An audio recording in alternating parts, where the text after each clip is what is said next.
দেখবেন আপনি একটি প্রতিষ্ঠিত হবেন। আমি জীবনেও ভাবিনি বেস্ট লাইফ ইন্স্যুরেন্স সেক্টরে এত বড় হব, গাড়ি পাওয়া ভাবি নাই।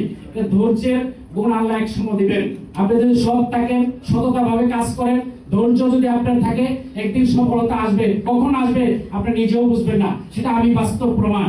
তাই আমি সকলকে অনুরোধ করব যেন আমরা এই বেস্ট লাইফের পতাকায়, যেন পরিবার হিসেবে আমরা যারা কাজ করি তাদেরকে ভাই বোন সন্তান হিসেবে যেন আমরা বেস্ট লাইফকে যেভাবে দ্রুত গতিতে আমরা এগিয়ে নিতে পারি, সেটা যেন প্রত্যেকটা এলাকায় যেন আমরা কাজ করি। আমি আজকে যেহেতু অনেকদিন 2015 সালে আমরা একটি অনুষ্ঠানে, কক্সবাজারের অনুষ্ঠানে আমরা সকল পরিচালক পরিষদকে পেয়েছিলাম। আজকে অনেকদিন পর আমরা পেয়ে খুব আনন্দিত হয়েছি। আমরা যারা আছি সকলে আনন্দিত হয়েছি। আমরা চাই আমাদের এই পরিচালনা পরিষদ এবং চেয়ারম্যান মহোদয় বিভিন্ন যারা আছে, আমরা সংগঠন প্রধান যারা আছি, তাদেরকে নিয়ে অন্তত 1 মাস 3 মাস 6 মাস পরে আমাদের মাঠ পর্যায়ে কি হচ্ছে না হচ্ছে এগুলো একটু পর্যবেক্ষণ করার জন্য শুরুতেই হতো হয়ে গেছে, কিন্তু পরবর্তীতে এগুলা যখন বন্ধ হয়ে গেছে তখন দেখা গেল আমাদের সারা বাংলাদেশে অনেক সংগঠন চলে গেছে। অনেকের কথা দুঃখ জ্বালা যন্ত্রণা ছিল, হয়তো শেয়ার করতে পারে নাই। সেজন্যই তাই আমি সকলকে সকল কিছুর জন্যই আমরা যেন সার্টের মাধ্যমে কিছু মাঝে মাঝে কিছু পরামর্শ যেন আমরা নিতে পারি, এই পরামর্শ যেন আমরা মাঠ পর্যায়ে কাজে লাগাতে পারি, নিজেও উজ্জীবিত হতে পারি, কর্মীদেরকেও যেন উজ্জীবিত করে প্রিমিয়াম বৃদ্ধি করতে পারি। সেটা আমার আজকের এই 12 বছর পূর্তি উপলক্ষে স্যারদের প্রতি আমার বিনীতভাবে অনুরোধ রইল। আমরা আরেকটা জানি, আমরা বৃহত্তম ময়মনসিংহে যে আমি এখন বৃহত্তম ময়মনসিংহের দায়িত্বে আছি, যেহেতু আমার শামীম স্যার চলে যাওয়ার পর থেকেই আমি 4টি অফিস আরো আমার মাধ্যমে মুখ্য নির্বাহী কর্মকর্তা স্যার এসে আমাকে হস্তান্তর করেছেন। ওই জায়গায় আমি চেয়ার টেবিল ফ্যান কিছুই পাইনি, কিন্তু আজকে ওই আমাদের মুখ্য নির্বাহী কর্মকর্তাকে সার্চ গিয়েছিলেন, আমি 12 লক্ষ টাকা খরচ করে এই চেয়ার টেবিল ডেকোরেশন সমস্ত কিছু। কারণ একটা সবসময় মনে থাকবে আমার ড্রেস আপ ঠিক থাকলে হবে না, আমার অফিসটাও ঠিক রাখতে হবে। তাহলে আমার অফিস ডেকোরেশন থেকে শুরু করে আমার সমস্ত ড্রেস আপ থেকে শুরু করে আমি ময়মনসিংহে 4টি অফিসকে সাজিয়েছি। আগামী দিনে ইনশাআল্লাহ যেটা যে মাতাব্বর সাহেব বলেছেন যে বেস্ট লাইফের মাতাব্বর, আমরা যখন শুরুতে চেয়ারম্যান স্যার আমাকে আর শামীম স্যার বলতে যে তোমার প্রতিদ্বন্দ্বিতা করবো মিরপুরের সাথে, তখন মিরপুর সারা বাংলাদেশে ফার্স্ট হতো বারবার 15 সাল পর্যন্ত।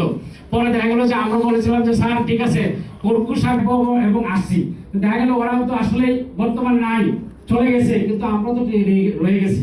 তাই সেটার জন্য আমরা সকলেই বলবো যে নিজেকে প্রতিষ্ঠিত করার জন্য একমাত্র এই বেস্ট লাইফের ছাতায় যদি থাকেন, পরিচালনা পরিষদ যেভাবে সৎভাবে দক্ষতা অনুযায়ী যে আপনাদেরকে পরিচালনা করতেছেন, আপনার সুনিশ্চিত আগামী দিনে এই বেস্ট লাইফকে আপনি একটা ভালো নিজে প্রতিষ্ঠিত হওয়ার জন্য একটা স্থান আপনারা পেয়েছেন।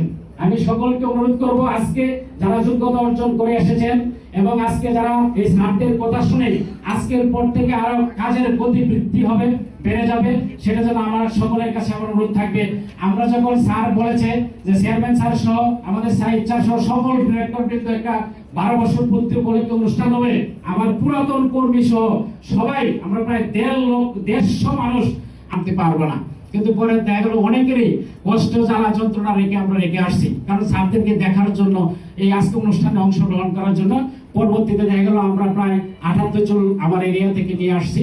যাই হোক, আমি সকলকে অনুরোধ করব এবং সকলের কাছে বিনয়ের সহিত আহ্বান করব যেন আমরা আগামী দিনে বেস্ট লাইফের এই চেয়ারম্যান স্যার এবং আমার পরিচালনা পরিষদের মান ইজ্জত সমস্ত কিছু আমাদের থাকে। এই বেস্ট লাইফে যেন আমরা যতদিন থাকি সততাভাবে সৎভাবে যোগ্যতার জন্য ঘাটতি না হয়, সেভাবে যেন আমরা থাকি। স্যারকে আমি আরেকটা অনুরোধ করবো, স্যার আমরা এই 21 বছরের চাকরি জীবনে একটা জিনিস পেয়েছি যে যদি একই থানায় যে আমরা একের অধিক একই কোম্পানির অফিস থাকে, তাহলে এটা প্রতিযোগিতা হয় না, প্রতিহিংসা হয়। এটা আমি আমার 21 বছরের জীবনে আমি দেখেছি। ব্যবসা যাই হোক, কিন্তু আমরা সবসময় নবায়নের চিন্তা করব। ফার্স্ট ইয়ার তো আসবেই, যখন সে আসবে সেদিন থাকবে সেদিকে স্যারে আমাকে 2018 সালে একটা এই মূল ভিত্তি করেছিলেন যে ঠিক আছে নিতে পারবে সুলেমান স্যারের আমলে। তখন বলছিলেন যে 3 কিলোমিটার, যে স্যার আপনার এই কথা আমি মেনে নিলাম, আমাকে এটা মানব অবশ্যই যেহেতু ভোটের মাধ্যমে, যেন এরকম কিছু না হয়, যেন আমরা বেস্ট লাইফকে এগিয়ে নেওয়ার জন্য যেন মাঝখানে থমকে না যায়, সেটা দিকে আপনারা খেয়াল রাখার জন্য বিনীতভাবে অনুরোধ করছো। সকলকে ধন্যবাদ জানাই এবং আজকের এই পরিচালনা পরিষদ সকল সদস্যদেরকে আমাদের নেত্রকোনা এবং ময়মনসিংহ এরিয়ার প্রাণ দ্বারা অভিনন্দন জানিয়ে আজকে সকলকে ধন্যবাদ জানিয়ে আমি আমার সংক্ষিপ্ত আলোচনা এখানে শেষ করলাম।